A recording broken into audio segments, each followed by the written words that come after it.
Sir నమస్కారం sir. నమస్తే అండి. సార్ 11 ఏళ్ల ఒక చిన్నారి విశాఖలో ఒక చర్చిలో చనిపోయి ఉండడం ఇప్పుడు కలకలం రేపింది సార్. అయితే ఇది చనిపోయారా? చంపేసిందా? బలిచ్చారా చర్చిలో అని కూడా చాలామంది మాట్లాడుతున్నారు. అంటే ఆరోగ్యం బాలేదని చర్చికి తీసుకెళ్లారని కూడా చెప్తున్నారు. మరి దీనికి సంబంధించి ఎటువంటి ఇన్ఫర్మేషన్ ఇచ్చింది?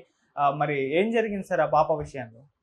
పోలీసులైతే అనుమానాస్పద మృతిగా కేసు రిజిస్టర్ చేశారు హ్మ్. అనేది మీడియాలో వచ్చింది. అయితే ఇక్కడ ఒక డౌట్ ఏంటంటే, వాళ్ళు ఆ అమ్మాయికి దయ్యం పట్టింది అందుకని తీసుకొచ్చారు. ఆ దయ్యాన్ని వదిలించడానికి వాళ్ళు ఆ చర్చిని నమ్ముకుని తీసుకొచ్చారు. హ్మ్. తీసుకొచ్చిన తర్వాత వీళ్ళని లోపల ఉండడానికి వాళ్ళు అలౌ చేయలేదు అనేది కూడా వినిపిస్తున్న మాట. ఈ వాచ్మెన్లు వాళ్ళతో ఘర్షణలు జరిగాయి. ఈ మదర్కిను అలా ఆ అమ్మాయి మదర్కి అమ్మమ్మకి కూడా వాళ్ళిద్దరూ కలిసి సీరియస్గా ఈ అమ్మాయికి ఏదో జరిగింది, ఏదో పీడ పట్టింది, లేకపోతే గాలి సోకింది, ఇలాంటి అభిప్రాయాలతో పట్టుకొచ్చారు ఆ అమ్మాయిని. దాన్ని వెళ్ళగొట్టే క్రమంలో ఆ అమ్మాయిని కొట్టుంటారనేది వినిపిస్తున్నటువంటి మాట. వాళ్ళే కొట్టారా, లేకపోతే ఎవరినైనా ఒక ప్రొఫెషనల్ భూత వైద్యుడిని ఎవరినన్నా ఇన్వాల్వ్ చేసి వాళ్ళు కొట్టి పంపించే ప్రయత్నం చేసి కొట్టారా? ఆ అమ్మాయి బాడీ మీద గాయాలు ఉన్నాయని చెప్తున్నారు చూసిన వాళ్ళు. గాయాలు ఉన్నాయి కాబట్టి మ్యాక్సిమం కొట్టడానికి అవకాశం ఉంది.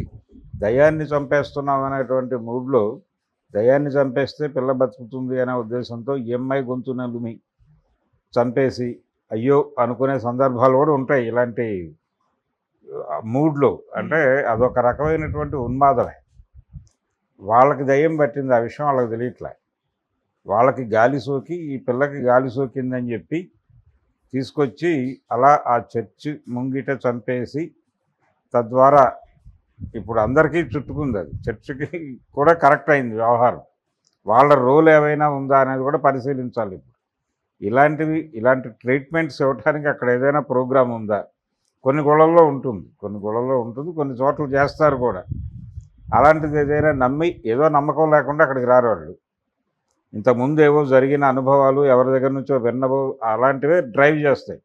అట్లా డ్రైవ్ అయ్యి వచ్చారు వాళ్ళు. తీరా అక్కడికి వచ్చిన తర్వాత ఏదో ఘర్షణ అయింది వాళ్ళకి. ఈ అమ్మాయికి మరి వాళ్ళు ట్రీట్మెంట్ చేశారా, వీళ్ళే ఓన్ ట్రీట్మెంట్ అక్కడ చేశారా? ఈ ప్రస్తుతానికైతే వీళ్ళు కొట్టారు అనేది బయటకు వచ్చింది. వీళ్ళ మీద డౌట్లు చెప్తున్నారు.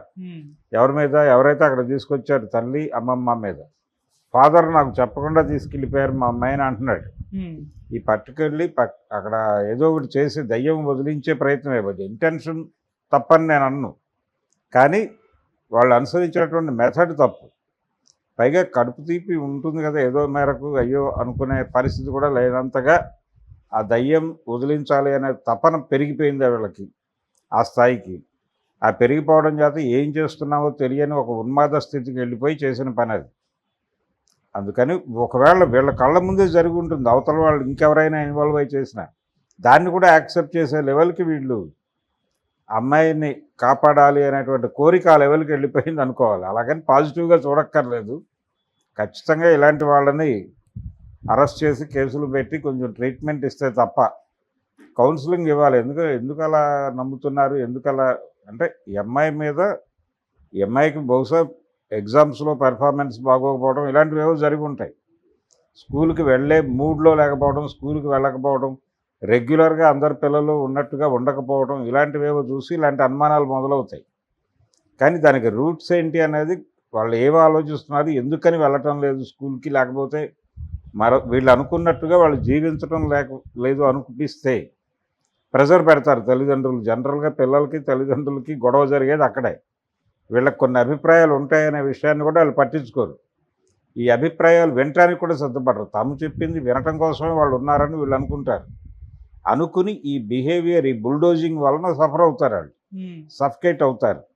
ఈ సఫకేట్ అయ్యి స్కూల్లోనూ ఇంట్లోనూ సఫకేషన్ మొదలై ఒక స్తబ్దతకి గురై ఉంటారు. ఆ టైంలో వీళ్ళు యాక్టివ్గా లేరు, ఉండాల్సినంత దీంతో లేరు. ఏదో జరిగింది, ఏదో గాలి సోకిందని చెప్పి భూత వైద్యుల దగ్గరికి తీసుకెళ్ళి పిల్లలను బలిపెట్టిన సంఘటన ఇది మొదటిది కాదు. అనేకం ఉన్నాయి చరిత్రలో. అందులో భాగంగానే ఇది కూడా జరిగి ఉండొచ్చు. ఇది ఒక యాంగిల్. రెండో యాంగిల్, అటువైపు నుంచి ఏదైనా జరిగిందా అనేది కూడా పరిశీలించాలి. అక్కడ ఎవరైనా కనెక్ట్ అయ్యి నేను దీన్ని వదిలించేస్తాను అని చెప్పి ఎవరైనా ఇన్వాల్వ్ అయ్యారా? ఇన్వాల్వ్ అయ్యి ఇది ఎవరి కార్యక్రమం ఎవరు చేశారు అనేది నిర్ధారించి వాళ్ళ మీద కేసులు ప్రాపర్గా పెట్టగలిగితే ఇలాంటి వాటికి సంబంధించి ఎవడైనా అడుగు ముందుకేయడానికి కొంచెం జంకుతారు. అది జంకాల్సినటువంటి అవసరం ఉంది. కొంత సీరియస్గా ప్రభుత్వాలు వ్యవహరించాల్సిన అవసరం అంతకంటే ఉంది. ఇదేదో ఆషామాషి వ్యవహారంగా తీసుకుని వదిలేస్తే కుదరదు. ఓకే. సో కొన్ని బాగా రియల్ లైఫ్‌లో కూడా వింటూ ఉంటాం. అంటే ఆరోగ్యం బాలేనప్పుడు హాస్పిటల్స్ కాకుండా చర్చిల్లోకి తీసుకెళ్తూ ఉంటారు. నయం చేస్తారని చెప్పేసి కొన్ని సినిమాల్లో కూడా చూపించారు. మన 'ఫాదర్ ఫాసిల్' ఫ్రాన్స్ సినిమాలో ఇటువంటి సీన్ ఒకటి ఉంటుంది. And 'super deluxe' Samantha, Vijay Sethupathi వీళ్ళ సినిమాలో కూడా ఇటువంటి ఒక సన్నివేశం ఉంటుంది. అంటే ఎందుకు హాస్పిటల్ కాకుండా ఇలా ఈ మెథడ్ ఎంచుకుంటారనే దానిపైన అంటే నమ్మకం అనేది నడిపిస్తుంది అనేది ఒక ఒక బిలీఫ్. దాని అలవరుసల్లో నడుస్తుంది ఈ గొడవ అంతా. అవి చాలా చూస్తున్నాం మనం. చాలా అంటే అందులో కొంత డిజైన్ వ్యవహారం కూడా ఉంటుంది. ఆ వచ్చే వాళ్ళలో పెయిడ్ ఆర్టిస్టులు కూడా ఉంటారు. ఓకే. వాళ్ళు ఆ రియాక్షను పైకి తీసుకొచ్చి వాళ్ళు మాట్లాడేటప్పుడు వాళ్ళు మాట్లాడే స్క్రిప్ట్ అర్థమవుతుంది ఎవరు ఏమిటి అనేది. ఆ ఇన్ఫ్లుయెన్స్తో కొంతమంది వెళ్ళొచ్చు, ఆ నమ్మకంతో అక్కడికి వెళ్తే అయిపోతుంది అని. మాస్ హిస్టీరియాతో కొంతమందిని క్యూ చేసినట్టుగా కనిపించవచ్చు, కానీ అది సంపూర్ణం కాదు.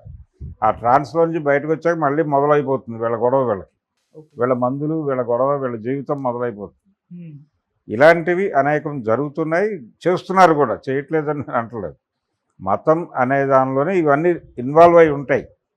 దేవుడు అనేదే ఒక మిథ్య.